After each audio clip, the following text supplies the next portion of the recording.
Hello friend, সবাই কেমন আছো, কি করছো? তো এখন বাজে দুপুর 1টা মতো। তো এখন থেকে একটা ভিডিও শুরু করলাম, লং ভিডিও। তো সকাল থেকে ইচ্ছা করেনি ভিডিও বানাতে, ভালো লাগছে না। তো আজকে আমাদের শ্রাদ্ধ, খাওয়া দাওয়া তেমন নেই, শ্রাদ্ধ হবে তারপর আমরা ভাত খেতে পারবো। দুপুরে যাওয়ার কথা আছে আমাদের সেখানে, করিমপুরে। তোমাদের দাদাভাই এখনও বাড়ি আসেনি, তো না খেয়েছিলাম, এখন হঠাৎ করে খিদে পেয়ে গেল, তাই ভাবলাম কি খাবো। তো পাশে পাউরুটির ভাত থেকে একটা পাউরুটি কিনে নিয়ে আসলাম। এখন একটু দুধ দিয়ে পাউরুটি দিয়ে খাবো, ছেলেও ঘুমিয়ে আছে। তারপর দুপুরে ভাত খাবো, শ্রাদ্ধ হয়ে গেলে ওখানে যেতে পারি। আবার মেঘ করেছে, অনেক জামা কাপড় মেলা ছিল, সেগুলো তুললাম। যে দুধটা গরম করছি, আর এই যে পাউরুটি নিয়ে আসলাম, পাশে পাউরুটির ভাটি, পাউরুটি দিয়ে একটু দুধ দিয়ে খাবো। খুব খিদে পেয়ে গেছে, ভাবলাম এখন কিছু খাবো না, একবারে পরেই খাবো। তো এতটাই খিদে পেয়ে গেল সকাল থেকে, মানে সেই চা আর বিস্কুট খেয়ে আছি। তো ওই জন্য আমি আবার পাউরুটিটা কিনে নিয়ে আসলাম। এখন একটু দুধ দিয়ে পাউরুটি দিয়ে খাবো, ছেলে ঘুম থেকে উঠুক তারপরে ওকেও খাওয়াবো। তো তোমরা কে কী করছো একটু জানিও।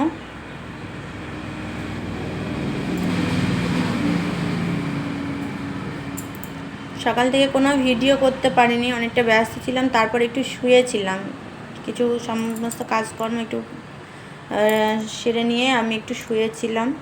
তো শুয়ে একটু হালকা একটু ঘুমিয়ে গেছিলাম। ঘুম থেকে উঠে দেখি বাইরে মেঘ করেছে। আবার জামা কাপড়গুলো তুলে প্রথমে ছাদের উপর গিয়েছিলাম, ছাদের উপরে জামা কাপড়গুলো তুলে নিয়ে আসলাম।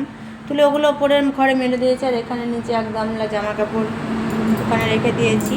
এখন আর শুকায়নি, আজকে রোদটার তেমন একটানা দেয়নি, তা না হলে সব শুকিয়ে যেত। কথা বলতে বলতে আমার দুধটাও গরম হয়ে গেছে। তো ওদিকে আমি দুধ পাউরুটি খাবো বলে রেডি করেছিলাম। তারপর দেখছি তোমাদের দাদাভাই দেখো চিড়ি নিয়ে এসেছে, কলা, আম নিয়ে এসেছে। তো এর মধ্যে চিড়ি, দুধ, আম, মিষ্টি, কলা সব মিক্সড করা আছে। তো এখন এটাই খাবো, এটা খেলে পেটেও থাকবে। তো চলো খেয়ে নিই। পুষ্কু আয় আয়, খেয়ে যা। এই যে খাচ্ছি, আমার ভালোই লাগছে। পুষ্কু খেতে চাইছে না, ভালো লাগে না, ভাত খেতে ইচ্ছে করছে, এই তো খাবার। দেখি কেমন করলে।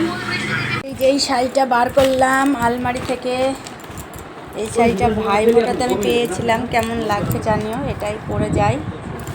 আর এই যে এর সাথে এই ব্লাউজটা পরবো, এই ব্লাউজটাও মানে আমি প্রথম পরবো, আজকে বানিয়ে রেখে দিয়েছি, মানে একদিনও পরিনি। তো চলো এখন রেডি হয়ে নিই, পরে আবার তোমাদের সাথে দেখা হচ্ছে। এই যে এই শাড়িটা পরলাম, কেমন লাগছে জানিও। তো এখনও কিছু রেডি হয়নি, কেবল শাড়িটাই পরলাম। তো গরমের মধ্যে মানে শাড়ি পরতেও ভালো লাগছে না, আবার এদিকে শাড়ি পরে না গেলেও একটা তেমন দেখায়, যেহেতু ওটা আমার কাকা শ্বশুরের বাড়ি, তো ওখানে সবাই শাড়ি পরে যাবে। তো সেই জন্য শাড়ি পরলাম গরমের মধ্যে। অনেক টাইম লেগে গেল, এতক্ষণ যদি আমি চুড়িদার পরে রেডি হতাম অনেক মানে কখন আমার হয়ে যেত, কিন্তু শাড়ি পরলেই আমার অনেকটা সময় লেগে যায়। তো আমাদের দাদাভাইও অনেকটা হেল্প করে দিল, আমি একা একা শাড়ি পরতেও পারি না, এটা নতুন শাড়ি তো। তো যাই হোক, কেমন লাগছে জানিও। এই শাড়িটা ভাই ফোটাতে পেয়েছিলাম, আর এই ব্লাউজটাও বানিয়ে রেখেছিলাম, আজকে প্রথম মানে পরলাম। তো এরকম 3টে ব্লাউজ বানিয়েছিলাম, পিঙ্ক কালারেরটা পরে ফেলেছি, আর একটা মনে হয় ব্লু বানিয়েছিলাম, তো ওটাও পরে ফেলেছি, এই গ্রিনটা পরা হয়েছিল না, আজকে পরলাম। তো চলো এখন ঝটপট করে একটু রেডি হয়ে নিই, তোমাদের দাদাভাই স্নান করতে গেল। তো ভিডিওটা এখানেই শেষ করছি, সবাই জানিও কেমন লাগলো ভিডিওটি। তো চলো আবার দেখা হচ্ছে পরে, টাটা।